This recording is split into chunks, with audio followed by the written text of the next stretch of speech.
आज रमज़ान का 5वां रोज़ा है।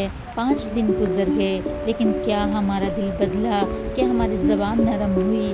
क्या हमारी नमाज में खुशू आया? रोज़ा सिर्फ़ पेट को भूखा रखने का नाम नहीं, ये दिल को ज़िंदा रखने का नाम है। यह हमें याद दिलाता है कि अल्लाह हमारे करीब है और तौबा का दरवाज़ा अब भी खुला है। रमज़ान गुज़र जाता है, मगर नसीब वाले वो है जो रमज़ान में खुद को बदल लेते हैं। हज़रत उबादा रज़ियल्लाहु ताला अन्हु कहते हैं कि एक मरतबा हुज़ूर सल्लल्लाहु अलैहि वसल्लम ने रमज़ान के करीब इरशाद फरमाया कि रमज़ान का महीना आ गया है जो बड़ी बाबरकत वाला है। अल्लाह ताला इसमें तुम्हारी तरफ मुतवज्जह होते हैं, अपने रहमत ख़ास से नाज़िल फरमाते हैं, ख़ताओं को माफ़ फरमाते हैं, दुआओं को कबूल करते हैं, तुम्हारे हिर्स को देखते हैं और मलाइका से फ़ख्र करते हैं। बस अल्लाह को अपनी नेकी दिखाओ।